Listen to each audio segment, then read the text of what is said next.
enjoy yourselves tonight. Before David, so first of all, I would like to say welcome to everybody who have joining us, including our guest speakers, panel moderator, audience to this event of Imperial Women's Network. We've been around for 5 years, since early 2016. We provide a platform for exchanging innovative ideas, thought leadership across industries, celebrating the achievement of our alumni in the professional space. We design our professional events around the theme in every academic year. And this year, our theme is on connection. So in a year where we lost the ability to meet in person, we learned the power of digital connection. Suddenly, the world became a much smaller place. No matter where we are physically located, we can still connect. That's why this year at IWN, we are exploring and celebrating the power of connection. Together, we'll be learning, socializing, and actively building our networks. Today, we're very excited to have 3 industry-leading professionals sharing with us how has connected technology enabled them to reimagine how business is done.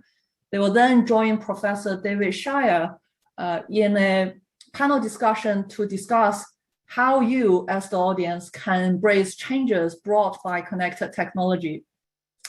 We are doing a poll at the beginning of the event so that we get more interaction with you. So I've sent a Mentimeter link in the chat.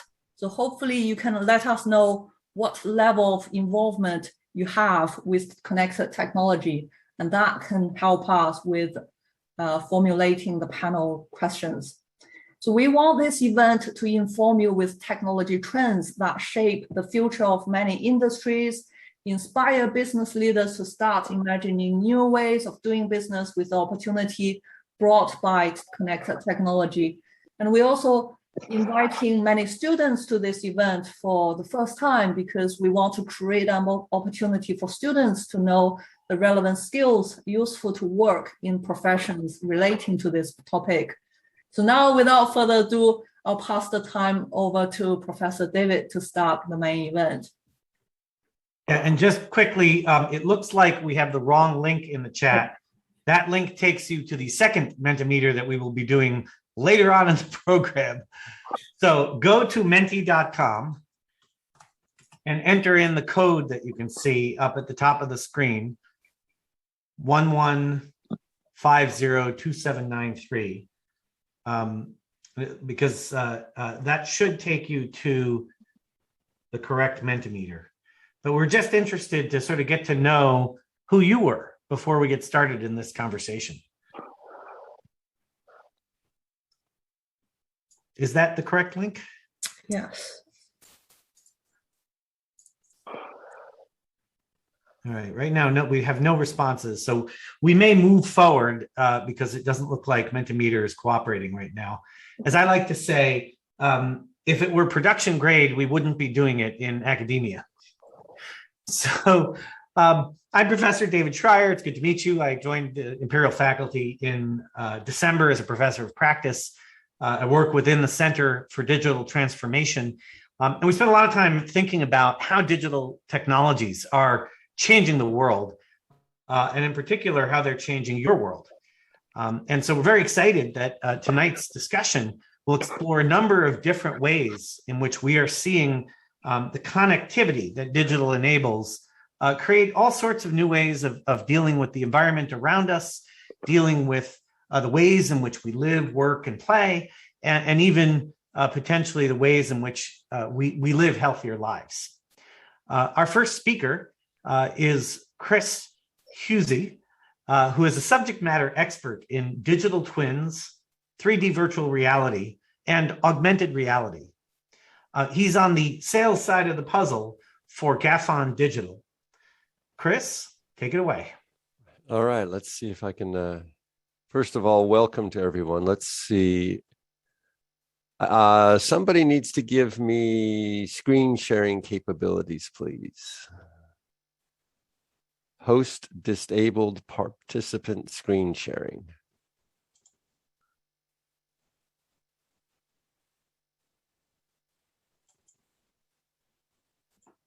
Still don't have it yet, David, so. You should have it now. You're a co-host. Bingo. There we go. All right.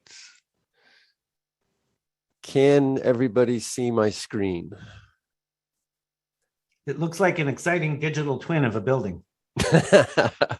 All right, so let me explain what our vision of a digital twin is. And I could sit here and do a bunch of PowerPoint slides. It's really easier just to jump into a demo and explain it from using a demo. So a digital twin is a 100% accurate, fully contented, and fully censored digital model of a building or a facility. Now, having said that, I'm going to show it to you because it's a lot easier to just explain what we're up to here. So what you're seeing here is our corporate headquarters in San Diego. We took drones and we flew drones around the building to take laser scans of the building and to do some photogrammetry so we knew what it looked like. And then inside the building, we laser scanned the inside of the facility and created geometric models, a Revit model. And what you're seeing in front of you right now are all those models in a gaming engine. So a digital twin is all about the data. So think of it this way. If we had all of the data that was part of this building, I mean, whose doorknobs are on the doors and whose doors are in there. I mean, the manufacturer and the electricity, how much electricity was being used and how much water was being used. If we had all of this data, what question would we ask of the model so that we could have an answer back?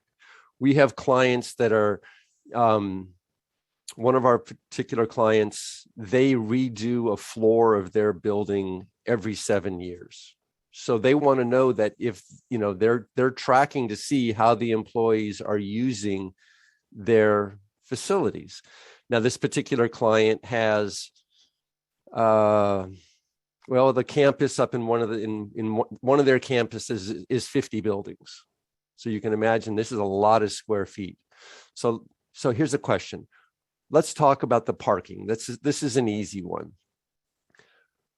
Which parking spots are available and which ones aren't? This can be done using security cameras with some computer vision that tells us which of the parking spots are available and which ones are being used. This type of question of a digital twin is sometimes tied into a hot desking application where you're going to have somebody visiting your facility for 3 days. You assign them a desk or an office and a parking spot while they're there. And then the cleaning crews know what to clean.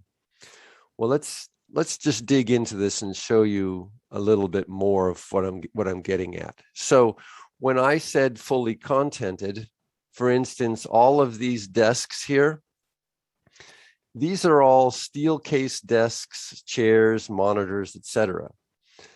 We know what's going on with the walls and everything in here. But for instance, I said fully censored. So we have this is live sensor data that is being pulled from the building itself, and it's being displayed for whoever needs to see it. Now, I said earlier that a digital twin is all about the data. Well, some people would want to see the data displayed as a dashboard. Some people want to see it in a 3D model, as you see here. It just depends on what the client what they want. But there's all sorts of, let's see, we can pull this data from anywhere in the building, and it can be any type of sensor data, and I'll get to that in a second. Another thing was, well, say here, for instance, so if the model was telling us that this particular room here was running hot, Well, since we brought in the model of the HVAC system, we can actually go in and check the actual air handling unit that's feeding air to that particular conference room, and it'll give us all of the data about the air handling unit. Is it working the way it's supposed to? And this can be any of them, any of these different pieces. Now, I talked about hot desking earlier. Well, that comes along with this return to work with COVID and all of this. We actually have in the offices and at the desks a passive sensor that sits underneath the desk that tells us if somebody is actually using this desk. So at the end of the day, we know the cleaning crews know which ones need to get a real good scrub down, I guess would be a good way of putting it. But from a hot desking, we can assign somebody a workstation and a parking spot, and we know they're going to be there for 3 days, and off they go. One of the other things that we were talking about is the ability to show, since this is the air conditioning system, we know that right now it's bringing in outside air. The outside air temp is here. When it goes through the air conditioning system, now we know that the temperature's been dropped, the humidity's dropped, and what kind of CFM it's running. Well, if we decide that we want to mix the inside air and the outside air, we can go in and make changes to the system to whatever level we want. We can make sure that, if, for instance, if there's a fire outside and we don't want any outside air in the facility, we can switch it to a completely just reusing the air that's inside the building if we wanted to. Now, another piece of a digital twin. Come on, wake up. So here's the second floor of our facility. Now, we actually built this digital twin from a marketing play. The owner found that he could sell the facility for 5x what he paid for it. And the facility happens to be in a big time biotech area. So we thought, okay, we will show what the second floor would look like if you were to outfit it for a biotech company. Well, there is a piece of capability called generative design, and you feed a bunch of parameters into it. How many people, what spacing do you want, et cetera, and it'll go off and run 1,000 different iterations of it. Well, here was one of the iterations that came back from the generative design. Let me just spin this around and show you something here. So I said earlier, I was talking about steel case. Well, all of the information, all of the pieces, all the furniture and everything in this particular model happen to be steel case.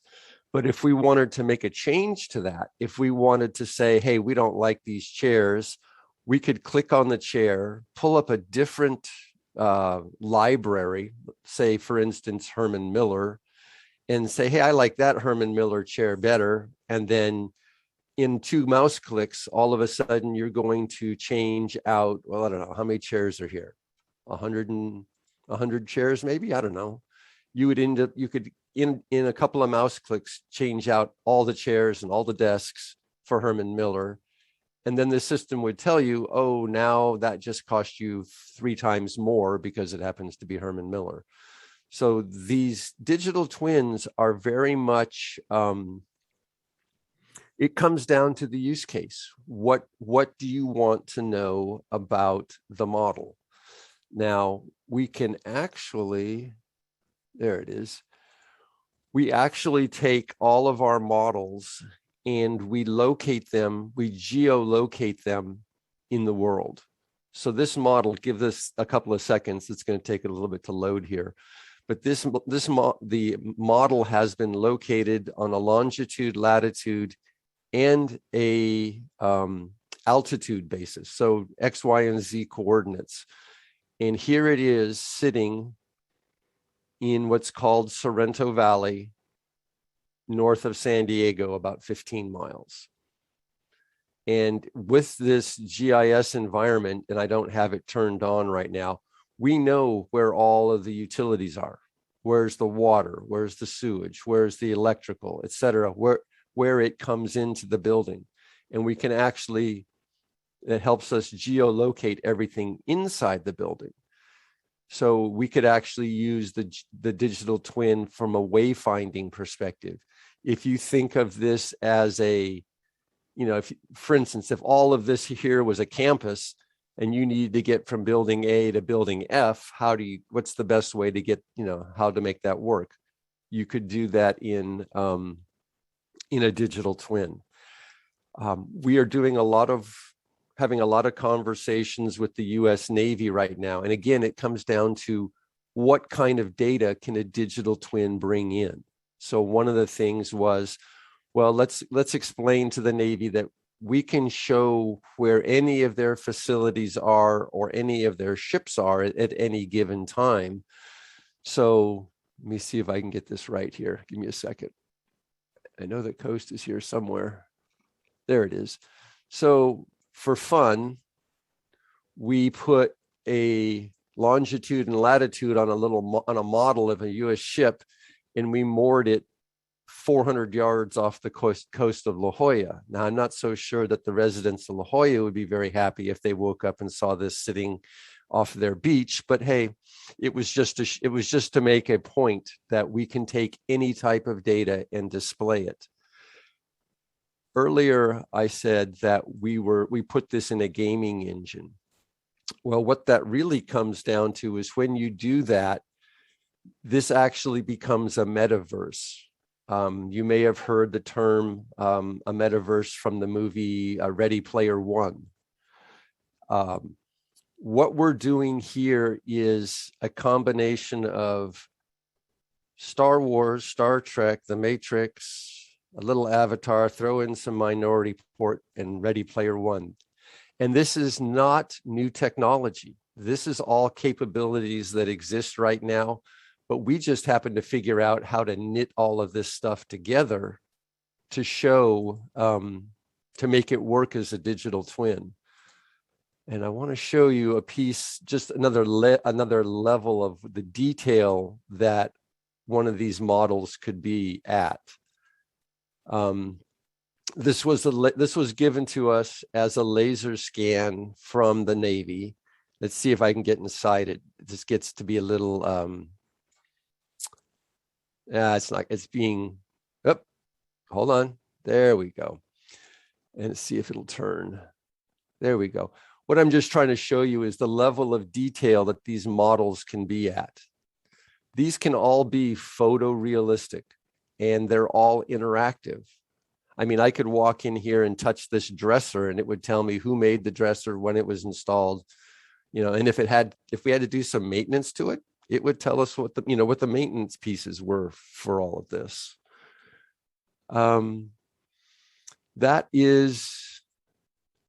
I'm going to stop there. I think we'll have conversations later around what we're, from a digital twin perspective when we get in the panel conversation. So, David, I'll give it back to you. Great. Thank you so much. That's fascinating. And I have lots of really interesting questions that I'm going to want to pose later. Yeah. But before we do, we have two other presenters. So next up, we have Gillian Simpson, who is the Retail Customer Experience Lead for Deloitte Digital. Gillian, please tell us about the connected world of retail. Thank you so much. I'm going to ask to share my screen. I'm afraid I've gone down the very boring PowerPoint route. Well, don't say that. We heard about Minority Report. They had connected retail in that movie. Yeah, well, I'm here to talk about shopping, which we are all consumers to one extent or another. Some of us shop more than others. I probably fit more into the more than less category, I'll be quite honest. And so I thought I'd start off just by asking you all, not necessarily on Menti, but just put it into the chat, some of your favorite retail experiences. And those are the ones that make you feel a bit warm inside. You might tell a friend about them. You might even put on Twitter about them. Some really great retail experiences. I'll give you just a minute to put those in. Right. When you get a free coffee and Pret. I have been a Pret customer for many a time and have yet to receive a free product. Apparently it's very much at the discretion of the people running the counters, and obviously never turned on the charm enough. So well done, Celia. But yeah, I think the technical term for these is surprise and delight in the loyalty program world. That's what we call them. So you're not conditioning customers into expecting one of these every time, but it gives people a nice surprise.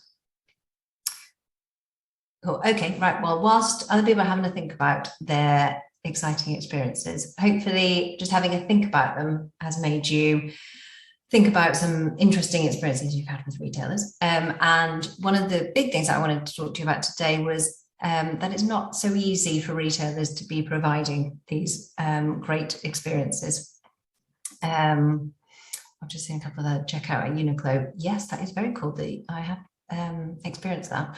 And buying a dining table, salesperson, very knowledgeable. That's a good one that we're going to come on to in a moment. So I am going to just talk to you about a couple of different stages in the connected retail journey. So pre-purchase, so before you've actually purchased anything, during purchase, and then post-purchase. So I'm just going to whiz through, just in the interest of time, a few of the different examples that we see around the world. And just in terms of kind of the context of the pandemic, just as an overall trend, what we see that the pandemic has done is obviously shifted consumer behavior quite significantly, but interestingly, not away from the direction that it was already going in. So it's just more provided an acceleration for a lot of the things that were already on product backlogs for retailers anyway, and has just brought them forward. Which is really great, and has seen kind of adoption of different things much faster than we were expecting. And what's really interesting now is lockdowns are starting to ease around the world, is to understand which of these behaviours are going to stick, which of them were temporary, and what is the new consumer interested in. So I'll just jump into these. Excuse me. So pre-purchase. So I've got a couple of examples here.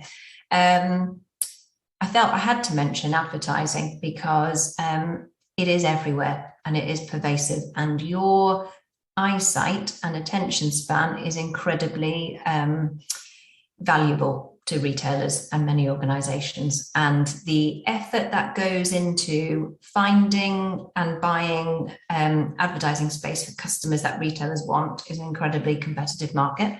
And you might just kind of scroll through on Instagram or Facebook or, down the, whatever pages, and you see these adverts coming up and think that it's kind of coincidental, but there is a lot of science behind it, and it's quite, there's a lot that goes behind it. So, and that kind of bidding for, if you search for sofas, for example, and then to get the eye space of people that are in the market for sofas is very interesting.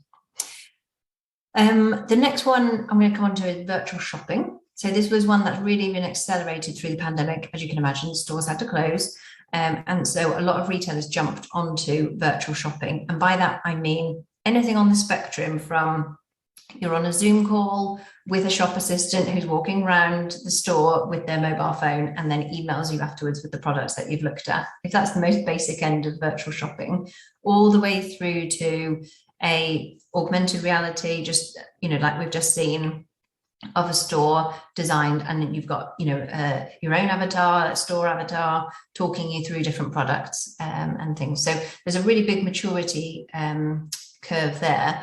One of the interesting things is that we're starting to see a lot of retailers developing stores or units that are specifically designed for virtual shopping. So an example here is from Ribble, the cycle company, who have designed this space specifically for virtual shopping and those virtual appointments. And this is a really interesting way of consumer brands going direct to consumer which is a big trend that we see, and kind of cutting out the middleman. And they don't, Ribble, for example, could have that really kind of intimate relationship with customers without having to open a massive store network. That's obviously got a really big cost involved with that. So that's an example of that. And we see that across many retailers moving into that space now. If anybody has tried to purchase a sofa recently, I've got one just behind me here. A nice flat pack next day delivery compared to some of the supply chain issues we're seeing. Augmented reality is another really big trend that we're seeing across retail, and especially in anything to do with home. So sofas, floorings, paint, anything like that. Plugging in an augmented reality tool onto people's website is really helping with conversion on that, which is great. And I've put loyalty programs down because this is something that we're really seeing people like retailers, are really starting to re-engage with. So they were very popular, 10 years back when there was what we call earn and burn loyalty programs, which is where you go around collecting points, for example, and, like Boots Advantage card or Tesco Club card are really good examples of those. The interesting thing now is that retailers are really starting to understand how the loyalty scheme acts as a value proposition to encourage customers to give over their customer data. And in a world where people are concerned about sharing their customer data, this gives a value exchange. So you want to identify yourself because you might get extra points. You might understand that you will get access to sale early and things like that through loyalty programs. So we're really seeing a resurgence of those. And really seeing those kind of embedded within the customer experience as opposed to them just being a standalone program, which they sometimes were in the past. Okay, so if I move on to purchase cycle. So in-store technology, digital technology. I've used this as a broad banner to uncover things like magic mirrors and various other pieces of technology that are found in store. And they've had varying levels of success. So I've put an example here of the one in the Adidas flagship store in London, which is really good as a magic mirror. You walk into the department store and the RFID tag in the clothes automatically brings the clothing item up onto the magic mirror, and you can see other things that it goes with. You can see reviews of it. You can see lots of different information. So that works really well. I have also seen many examples of magic mirrors that are broken and that store staff find a threat and that just aren't working. So I would say with any of this digital technology in store, the key thing is A, get the technology working, but also B, educate and incentivize your staff in store to actually want to use it and to encourage customers to use it, because I think I've had some store associates give the quote of, well, Magic Mirror can't do as good a job as I can as a sales assistant. So, so it's an interesting kind of operational implication of that. We see a lot around employee apps. So this is something that we would call clienteling, and this is to empower that store associate to have more product or customer information to be able to help and assist in that experience with you. So in that dining table example, it might be that the sales assistant was really knowledgeable in dining tables and had worked there for a really long time. But say if you've got new joiners, and with kind of attrition rates through retail being quite high at the moment, how do you onboard and upskill your sales associates really quickly? But can you empower your sales associates with kind of more detailed and in-depth product information so that they can have that more knowledgeable conversation with the customer? So that's a big one for a lot of people, especially in that kind of high ticket item space as well. Customer apps. And this one I think is a really interesting one, because obviously supermarkets have had in-store devices to scan your groceries and things for, I'm going to say many years, because I, as a summer job, tried to train customers on them when I was at university, and so that ages it technology quite significantly. But I think during the pandemic, obviously safety and kind of customers' health has been super important to them. And so not wanting to touch devices from other people that other people use, I think is quite a trend going forward. And especially when you've got so much power within the device that you have in your own hand, and you've got all your own data stored and things like that. And having apps that you can use in store is a really great new kind of road that retailers are going down. So Marks and Spencer's have done it, Zara have done it, H&M do it, where you can flip the app into an in-store mode when you're in-store shopping. So again, you can scan in an item, you can see much more detail about it, and you can see much more about what you would normally see online, but in the app. And like the Zara one, for example, you can book into fitting rooms, avoiding that queue. On the M&S one, you can scan in the products and pay through your phone. So again, you don't need to queue for the tills. So again, it goes back to that value exchange, and it really provides a convenience and an extra service for customers. But it also means that you register when you're in store, so the retailer knows that you're there, and they can help to link through and kind of attribute the activities that they've got across different channels. So, you know, if they've sent you an email, for example, or they've, you know, sent you a digital advertisement, and then you go into store, they can start to track what's been successful for them, so they can move their budgets around accordingly, and they know what works and what doesn't work. And also, one of the kind of perpetual problems that we've had in retail is that retailers don't know that you're there until you're at the till, and in which case it's sometimes too late to offer any kind of incentive or anything, whereas this allows them to push that to you as you're going around the store with a hope to increase your basket, for example. The last picture example on here is the new Tesco Get Go store, which has opened in London. And this is their version of Amazon Go, which is a frictionless store where you walk in, you scan your phone at the barrier, you pick up your products, and with weighted shelves and the different cameras, it knows what you've picked up, and you just walk out and it charges to your account. This one, the Tesco one, uses a Israeli technology company called Trigo, which are very good. And Amazon are starting to sell their technology onto other retailers as well. So obviously very focused on the convenience model and getting that convenience shopper as well. But we have seen it deployed in many places like concerts and things, where you've got a real surge of people trying to buy things in intervals in concerts, for example, and it really helps with that queue busting there. There's various other technology in store, which I won't go into too much detail, but like shelf edge labeling. A good example of that is in the new Amazon 4-star store, which has just opened in Bluewater. I've been to one in New York. I'd recommend going to visit it. It's a smorgasbord of items from Amazon. It's as close to kind of browsing as you would do on Amazon. And they have shelf edge labeling, which is constantly updated with whatever the price is on Amazon. So you know that it's always up to date. It's really interesting from a consumer behavior perspective, going into that store and not thinking, well, I'll just check the price on Amazon, because you're so kind of trained to do that it's weird being then in an Amazon store and be like, oh, I'm not going to get it cheaper on Amazon, so I'll not bother.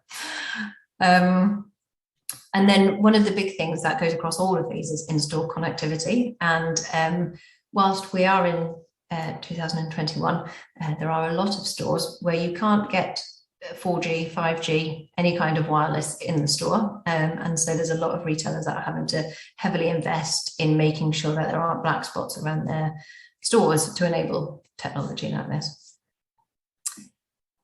So the final section is just around post-purchase. So some of the things that we're seeing here, buy now, ship to home. So you might be going out, you know, you've popped into a store and you don't want to carry your bag around for the rest of the day, allowing that option to send that home to your place of your choosing.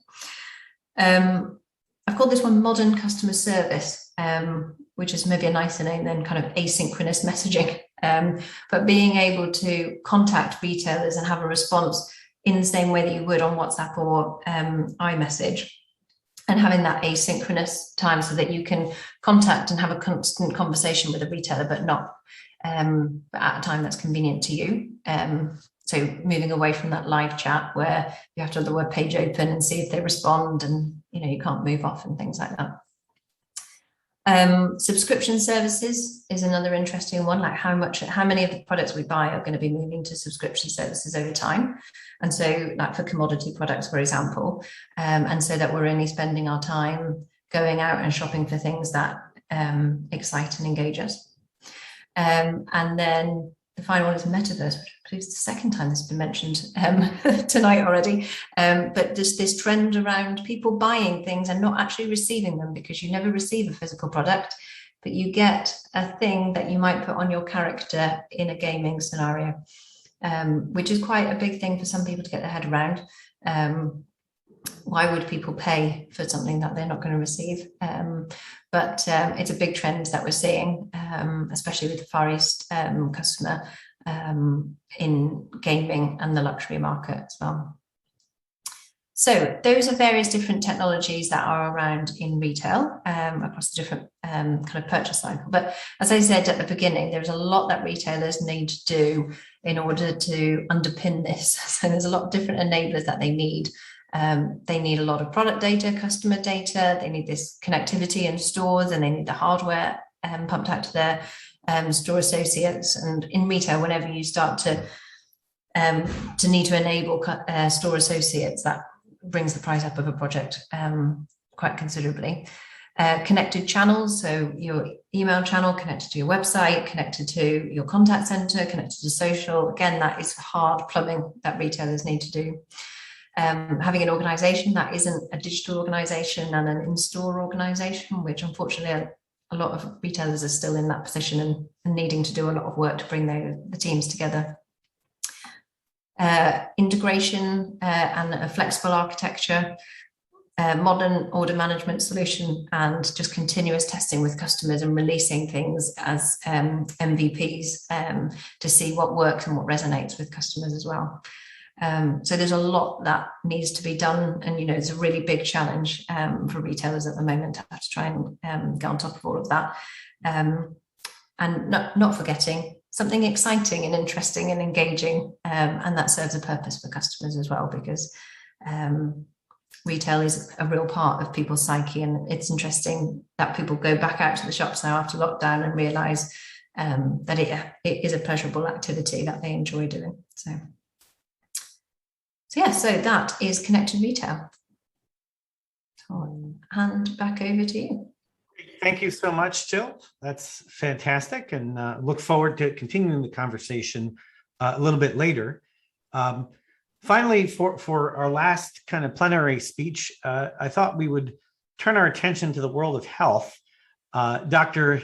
Anita Grigoriatis is a reader in the School of Cancer and Pharmaceutical Sciences at King's College London, and she is going to talk to us about health tech. Thank you very much, and try to share. Okay, here we go. Let's try to share, and not yet. I guess you can't see it yet. Can you? We saw something about tumor draining lymph nodes, but we didn't. Okay. Let's try again. Share. Yes, and let's go for it. Here we go. Alrighty. So first you heard about a virtual twin, then you heard about shopping. So I'm quite a boring academic. And what I do is I try to connect with lots of other academics and clinicians to make what we try to do, we try to bring it back into the clinic as much as we can. So for those that don't know where we are, we are, and I hope you can see the Cancer Center as well. I actually don't know how much you can see the Cancer Center on the right. Yeah. So yes, so I'm at the Guy's campus from King's College London, and this is for long we were the biggest building, but then we had the Shard next to us, and our Cancer Center is a very new building behind Guy's Hospital. The cancer building by itself, all floors are cancer patients with the exception of one, and that's where we are. So we're really embedded, what's happening with our cancer patients. We have clinicians coming up and down all the time and speaking to us. We do see patients. So what we do is really close to our heart, that what we're trying to research comes back to somehow to the clinic. So my group is a cancer bioinformatics group. We work on many different things. So we work with DNA, RNA, where we look at genomic instability, where we try to find mathematical models to see patterns that are hard-coded in the DNA and that could cause cancer. We work with analytical AI-based methods, and that's what I'm going to present today. We do a lot of imaging, and which means staining a tissue and trying to identify what kind of cellular compositions these cancers or non-cancerous states have. And then we do a lot of prediction. So we're taking all these factors together and try to build these multimodal prediction algorithms to see, are we identifying patterns that are associated with disease progression, prognosis, response to treatment. So my main work focuses on breast cancer, and I thought I'm going to take breast cancer as an example, where we interact with other people, and that's what, for me, that's connecting is. So breast cancer, currently, we have around 55,000 new cases in the UK. Thank God, breast cancer survival in the UK has doubled in the last 40 years. And for many, there's a good chance that you will survive more than 10 years. Unfortunately, a third of our breast cancer patients will develop clinical evident metastatic disease, which means that they get cancer again in other places in the body, in the lung, in the liver, in the brain. And unfortunately, these are the patients that have, a quite short outcome and a very sad trajectory. So when we look at prognostic factors, so these are factors that influence our clinicians, how they would treat the patient. Then we look at histological subtypes. This means that you look at the tissue and you define it with certain markers. So for breast cancer, it would be the estrogen, progesterone marker, HER2. And as I said, my focus is on triple negative, which means that they don't have any markers, which means also that there's no targeted therapy. And these patients are mainly treated with chemotherapy. Other markers is that the clinician would look at the tumor size, the grade, and at lymph nodes. And if a breast cancer has moved to the lymph node, then that's, again, an indication that this patient will do not as well as if the cancer just stayed within the breast and hasn't moved to any other places. So now here, this is where we connect, with other people and mainly pathologists. So these are the clinicians that look at the tissue, and you may want to call them, these are the doctors of the doctors, because they really influence what other doctors would do. And what they have to do is they have to really sift through a lot of tissue. And here, I'm talking about lymph nodes, to really, particularly find if there's any cancer cell, yeah? So they look if there's a cancer cell in a nearby node, how many of these lymph nodes harbor cancer cells, how large are these lymph nodes, that's an indication that something is happening in them, and where are these cancer lymph nodes located? Are they in the armpit, the collarbone, the breastbone? So a pathologist really has to look at up to 15 lymph nodes per operation. Nowadays, we try we try not to take so many lymph nodes out of a breast cancer patient, and we do something called Sentinel lymph node biopsy, where we just take the 2 lymph nodes that are closest to the breast cancer, but then, this is cut in many pieces, and we, look through these lymph nodes and see if there's any cancerous growth. So a lot of work, and this has to be precise because this really defines what we do with this patient. So my job then came in, and I'm not a pathologist, but I'm looking at patterns. And what does this mean? Well, I have to work really closely with pathologists because, we may find patterns, but are they relevant? And also they have such a tacit knowledge of a tissue that I need to talk to them to understand, where do you look? what do you look at? What are these patterns? So here are 3 of my closest collaborators over these last 5 years, and they really have taught me a lot of on communication and expressing what one sees, does, and captures without sometimes really knowing what they do. So our objective was, can we trace these changes in lymph nodes that are not cancer? Could they actually, add to the prognostication of our breast cancer patients? So we did a really thorough analysis of many breast cancer patients, of the tumor and of these lymph nodes. And then, we went out and we worked together with mathematicians and said, now we have all this information. Now we need to be able to build models where we can predict how these patients will do. And what you see here is something called the Kaplan-Meier curve, which really indicates how patients would do with certain characteristics in comparison to patients with other characteristics. And in simplest form, what we saw is that if a pathologist would look at cancer, but also at other features, we would be able maybe to add more information, and we would be able to identify a group of patients that might do better. These are indicated here in the green arm.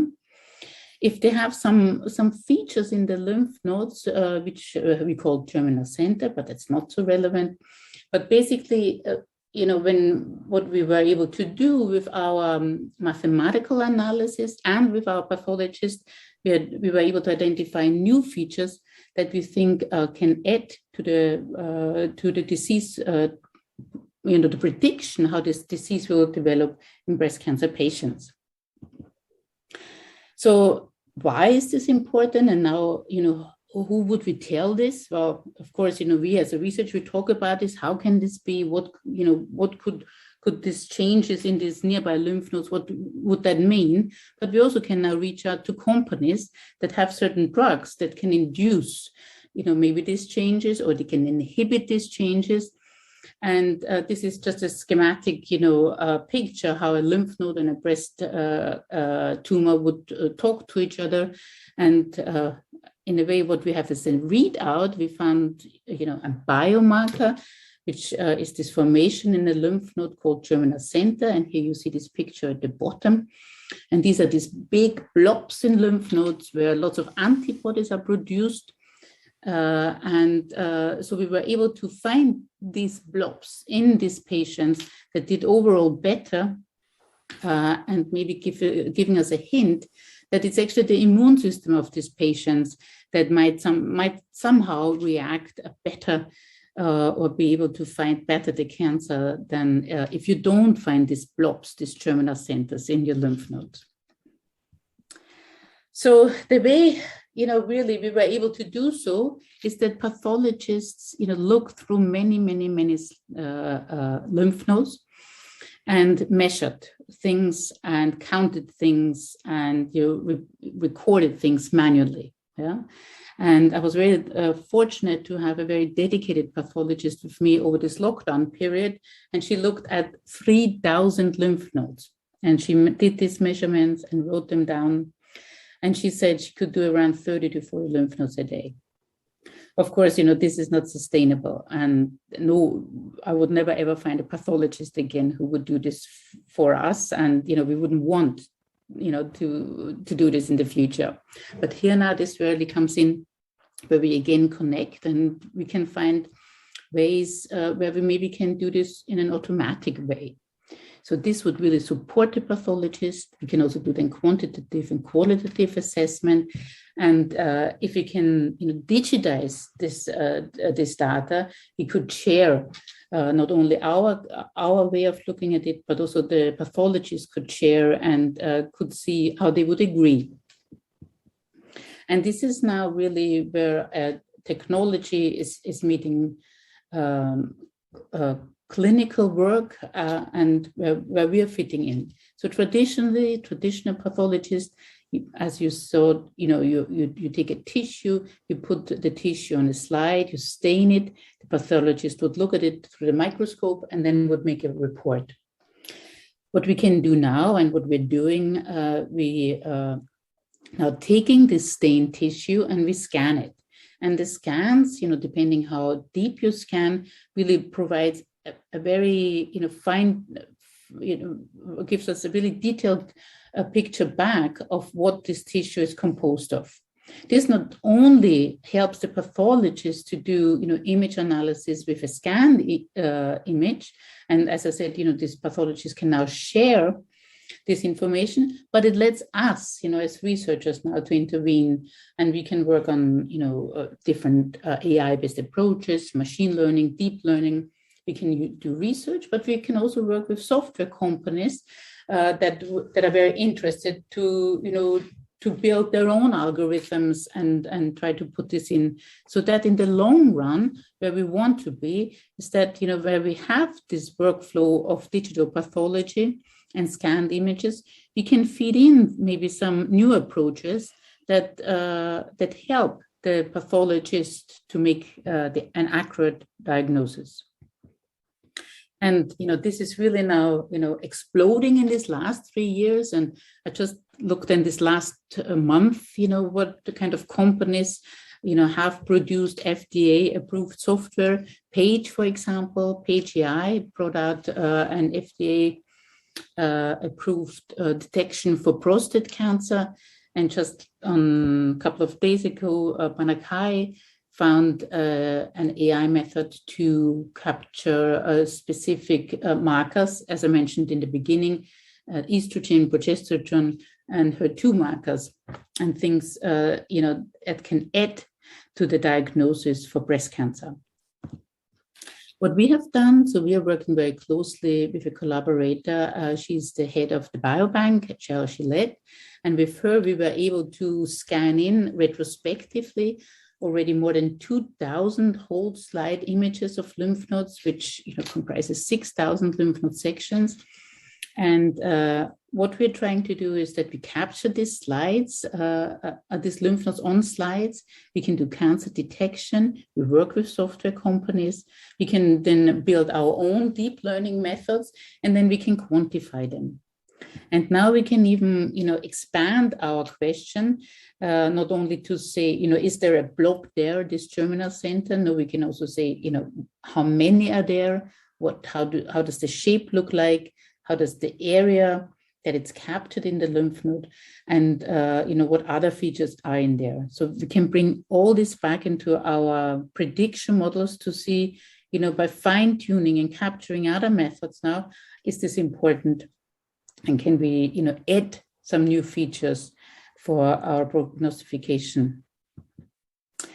And of course, as I said, my group is bigger, is not only working on AI-based approaches, we are coming also back and bringing this, whole slide image analysis and combine it with imaging, such as this beautiful staining here on the right, where you see this germinal center stained with lots of different antibodies that indicate there are different cells in these locations.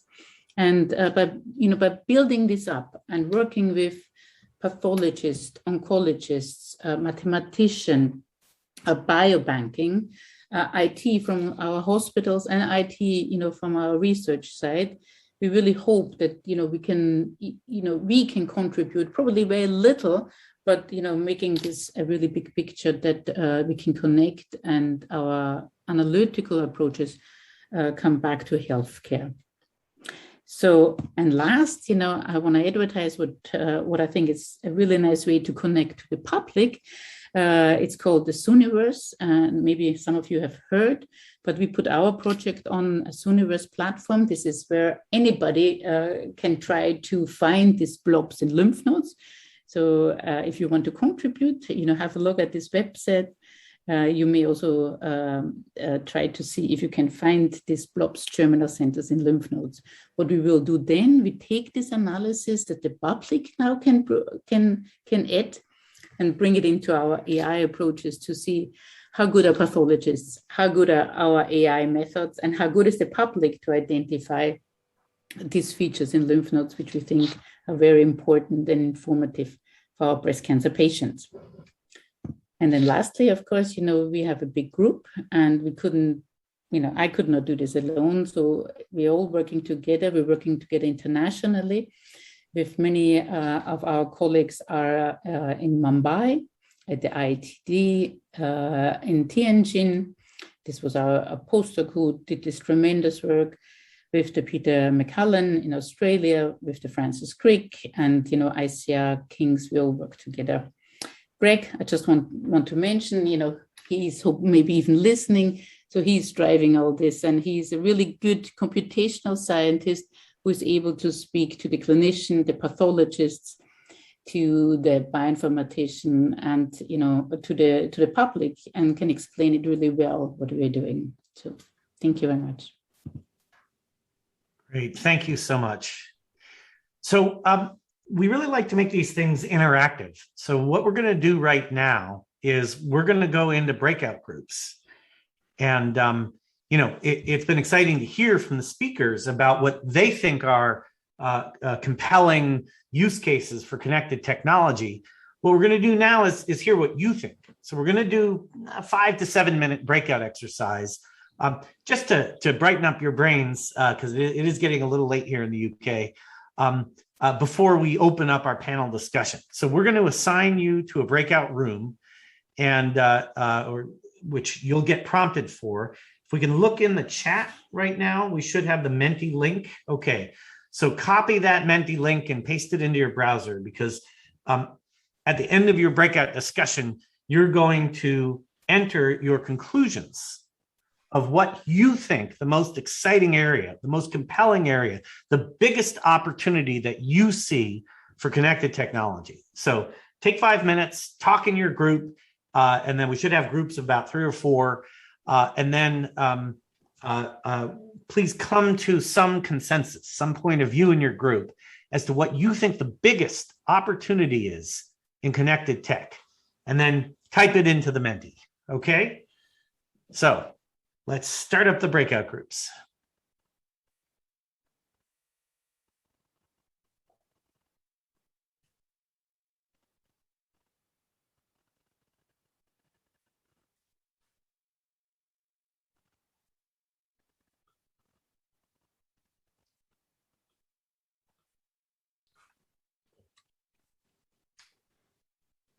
All right, I see everybody coming back now.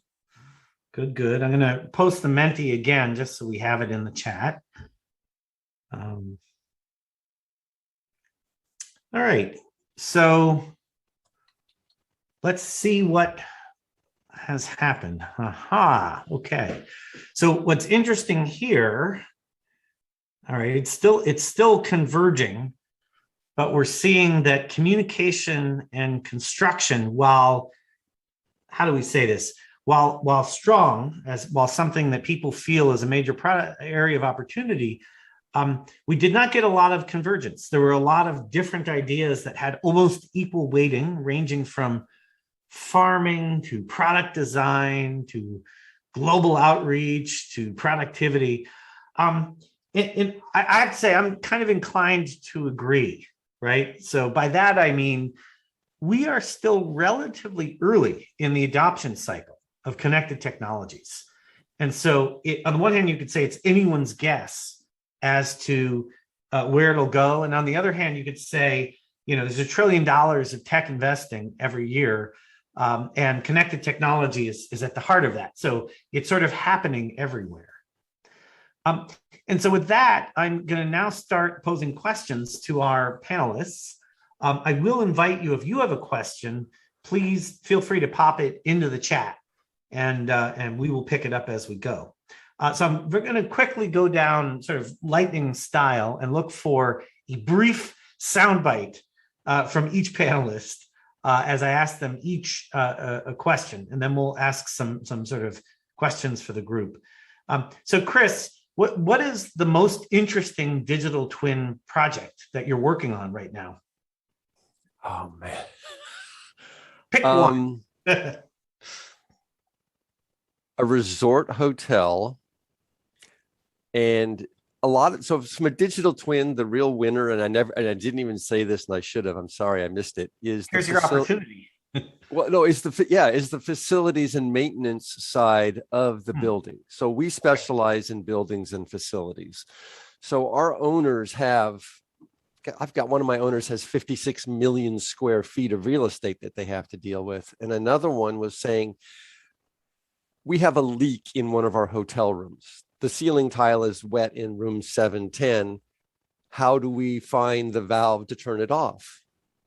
Well, the guy walks out with an iPad and looks at the ceiling, and it looks through the ceiling because it has augmented reality, and they can trace it back to the valve, and the valve will tell them who has the authority to turn it off. Well, I told him, you guys didn't think this through correctly. If you got a leak in room 710, pull up the 7th floor, look at what water pipes are going into that room. And before you even send somebody out, figure out who's the right guy that with the highest authority, send that guy to go turn it off. Yeah. And they went, oh my gosh. But these guys have, I don't know, 40 resort hotels. Yeah. So that one's, to me, that's just absolutely nuts.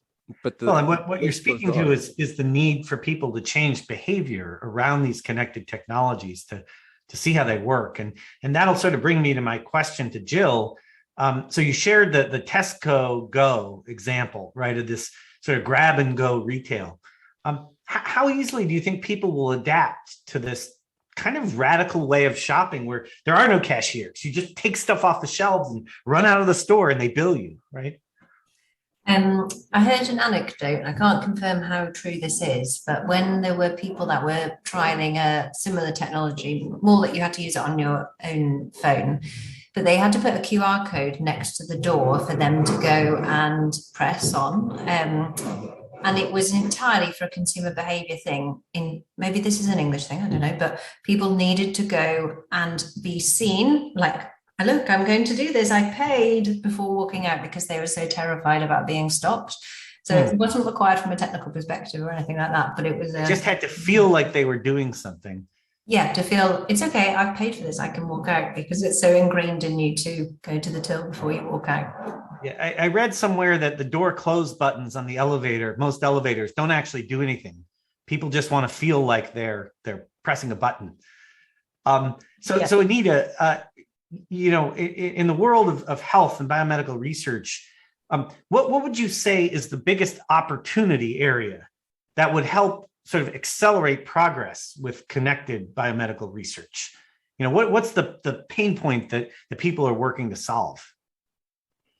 Oh, many, yeah. Again, pick one. Top of mind. I can see the digital twin in my world, yeah, like make a cell, yeah, or a tumor and look how the immune cells and the blood cells and the veins, how this all comes together, and then what goes wrong, and to be able to predict, with this having a twin, the tumor twin. And that would be, for sure people doing this. But I think that, it's a house, a tumor is a house like that. But no, I think, what's happening now with starting to explore these AI approaches. Yeah, we're still touching them a little bit with raw eggs. We are worried. Yeah. And you hear, the famous Watson story where, one hospital, you train with one hospital and it doesn't, you can't reproduce it in another hospital. So yeah, I think under specification problem, right? So I think we're getting there. So in this last 2 years before, it really, people start to accept it, that we need to put this in, we need to try it. Yeah.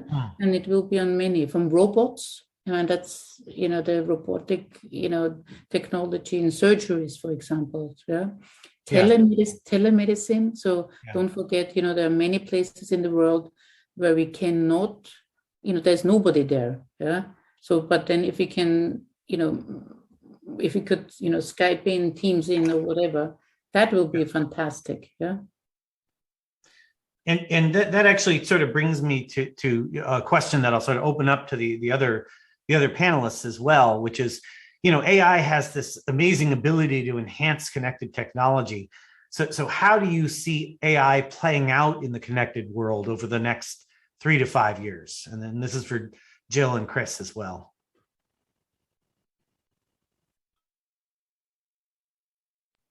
Have at it, Jill.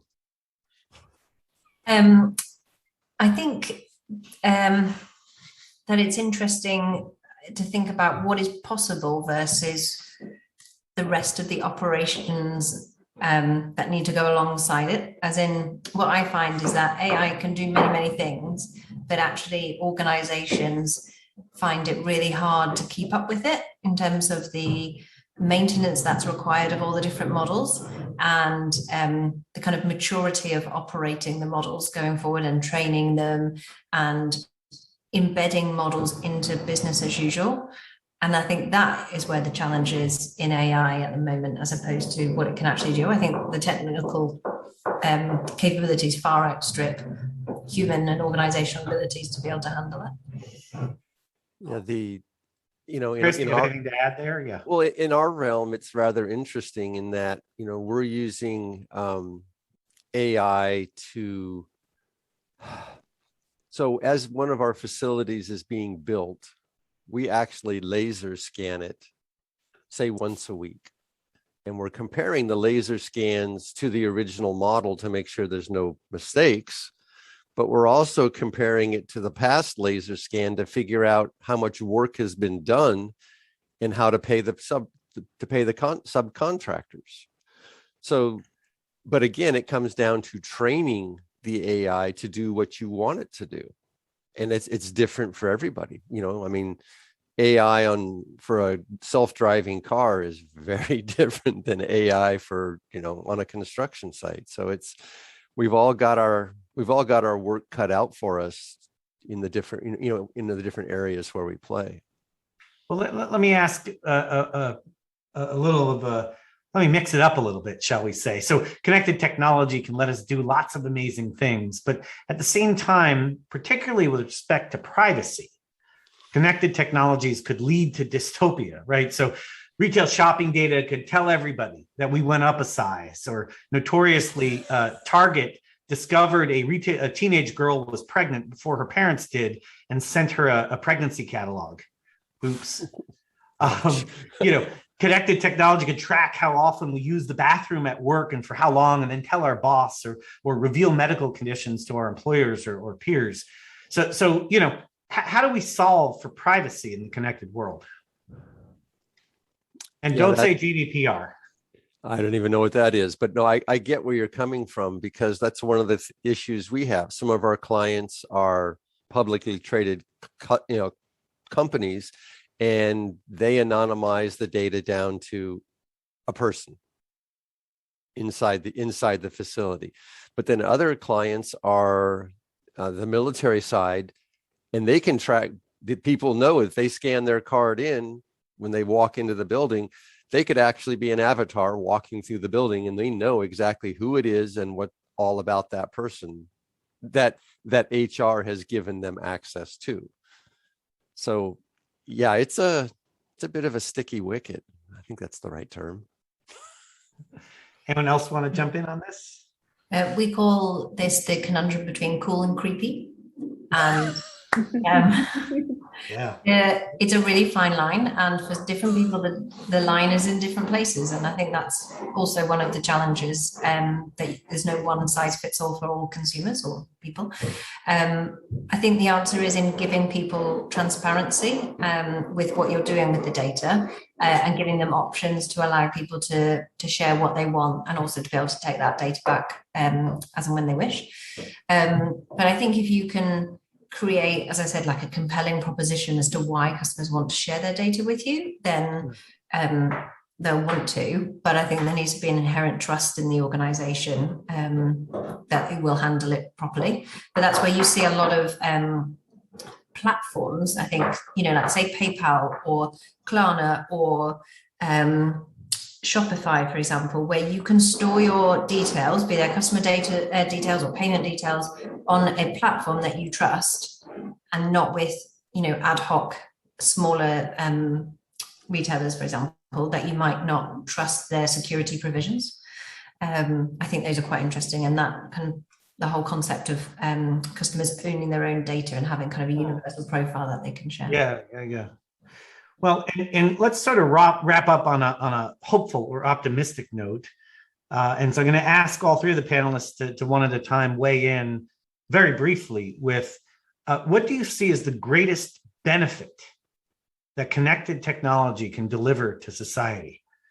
So, Anita, we'll start with you. What is the greatest benefit that connected technology can deliver to society? Coming from health, I guess it is health after all. That's we all want. No, we all want to live forever, healthy and good. So facilitating this, but not only to these countries that can have the money to do so. I think that's, I guess, our the ethos should be that we can do what we do, but worldwide to also these other countries. So maybe that will be a benefit. Great. Chris, what do you think? I had to unmute. From the construction side of the puzzle, it comes down, from my perspective, it comes down to the ability to create sustainable buildings and efficient buildings. One of the core pieces of what we're doing is the ability to let an owner understand the way their facility is operating and to help bring it in line from a carbon perspective, a sustainability perspective. Is this the best way to build the building so that it's good for the environment? Outstanding. Yeah. Jill? Not necessarily from a retail perspective, but doesn't have to be. I think just like connecting us all together. And I think if the pandemic's taught us anything, it's human connections, which is what's so important to us, and connected technology that allows us to connect with each other in ways that we weren't able to before, I think is the most important thing. Outstanding. Well, look, thank you all. With this, I'm going to turn things back to Shah and Kim to wrap us up.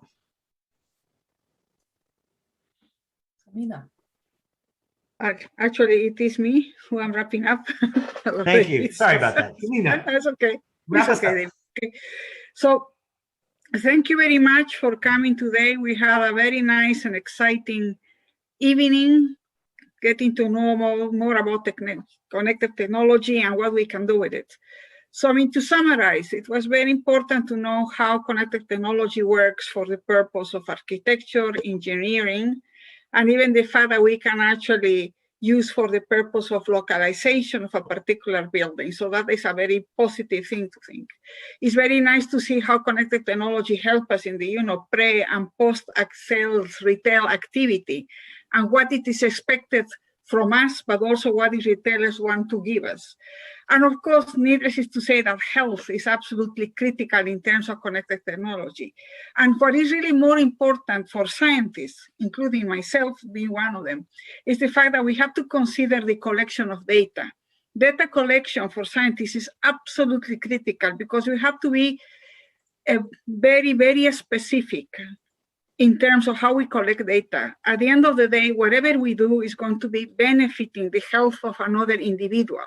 So we have in our hands the possibility of good living of a particular individual. So specificity and correct gathering is absolutely critical as scientists. And clearly we depend on mathematics. We have to depend on the algorithms.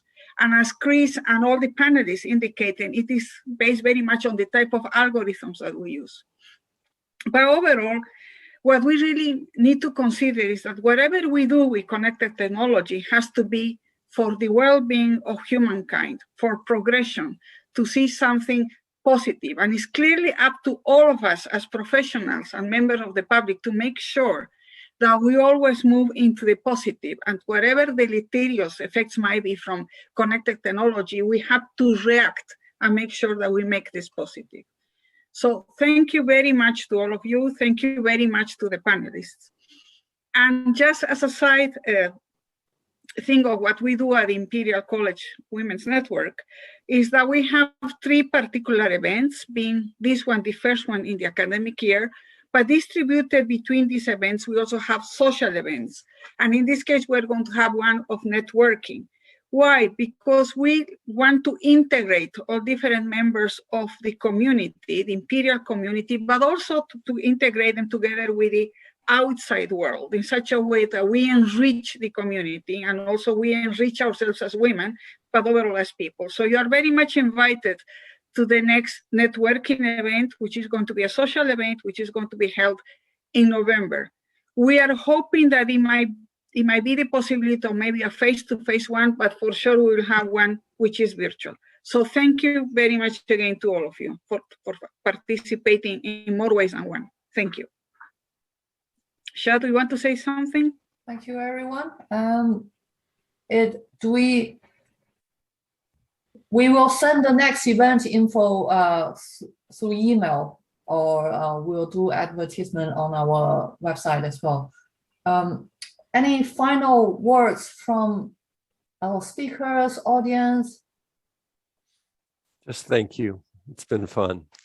Thank you very much, Chris, Jill, and Anita for joining us. Oh, thank you. Thank you, Anita. Thank you very much. Thank you, Jill. Thank you, Chris, again. Oh, you're and welcome. David also for being, moderating the panel. Thank you. You did a phenomenal job. I think he left. Thank you. Yeah. Thank you. Okay. We're gonna make this recording available online so more people can see this later. All right. Yeah. Thank you all. Thank you Thank very you. much, everyone. It was Thank very you. informative. Bye-bye. Bye. Bye.